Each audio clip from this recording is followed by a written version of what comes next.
Binatikos ng kampo ng dating TV host na si Jay Sonza ang paraan at timing ng pag-aresto sa kanya.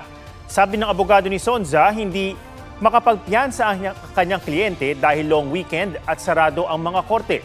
Nagresulta ito ng anyay unnecessary at prolonged o matagal na pagkakakulong ni Sonza na 71 taong gulang na. Paliwanag naman ng NBI, kahapon ng hapon lang lumabas ang warrant.